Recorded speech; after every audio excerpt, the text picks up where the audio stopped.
Söz кезегі депутат Рыскелді Чыныбеков сізде, даярдансын Улукбек Зулпукарович. Рахмат, Мирлан Исакбекович. Алмазбек Акмунжанович, мен көтөрө турган маселе сизге тиешелүү да. Кече Жогорку Кеңештин имараттын алдына ТС2 конушунун жашоочулары митингге чыгышты. Сиз жакшы билесиз, алардын алдына кесиптешим Жанар Акаев менен вице-премьер Равшан Сайбиров чыкты да. Мен ушул ТС2 конушунун жашоочулары менен 2 жылдан бери иш алып барам да. Сиз жакшы билесиз, 2019-жылы вице-премьер кезинде Боронов макулдук берген эле да. 2020-жылы быйылкы жылдын июнь айында биз күзүндө мыйзамга киргизебиз деп убадасын берген. Мына кече Садыр Нуркожоевич трансформация боюнча мыйзамды кол койду, бирок алардыкы кирбей калганда. Мен ушул жерден тарыхын айтып кетейин да, анткени Равшан Сайбиров 5-күнү ошол жерге барып эл менен жолугам деп атат да. Бул жер 2005-жылы ошол кездеги Бишкек шаарынын мэри Аскар Салымбеков, ошол кездеги Ленин район акими Байла тарабынан ошолордун токтому негизинде чечилип берилген. Анан 6 жылдан кийин соттошуп кайта өкмөт утуп алыптыр да. А бирок жергиликтүү элдин күнөөсү эмнеде? Алар 15 жылдан бери жашап аткан үйүнө документ ала албай келет. Ал ортодо басып алган адамдар, байлар жерлерин мыйзамдаштырып алды. Алыс барбай Ататүрк паркын алгылачы.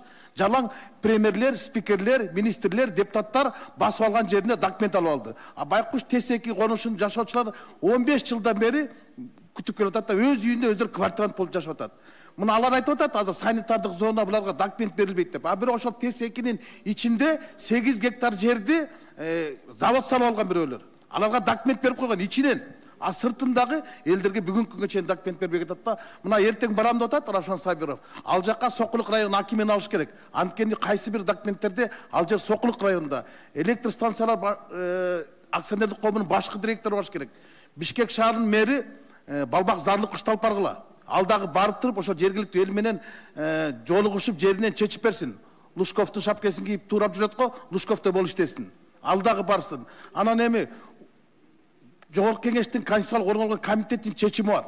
Премьер-министрдин убадасы бар болчу. Эмне үчүн мен таң калганым, басып алган жерлердин бардыгын бийлик мыйзамдаштырып берди да, сатып алган жерлерин бүгүнкү чейин эл мыйзамдаштыра албайт.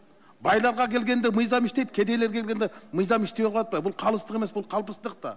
Анан ошол эле малда мен экинчи сунушум ТЭЦ-1 бар, Төкөлдөш. Мына ошол жердеги 68-жылы салынган тамдардын айлыгача документ жок. Бир көчөнүнкү бар, бир көчөнүнкү жок.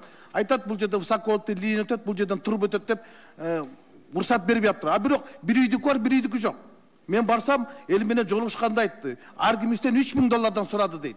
Тамыңарга документ бүтүрүп беребиз деп. 50 жылдан бери СССРдин убагында салынган тамга эгемендиктен бери документ ала албай жүрөт. Ушул эки жерге барып, жергиликтүү эл менен жолугушуп, Равшан Сайбиров маселени чечип берсин. Ушуну талап кылам. Рахмат. Чоң рахмат.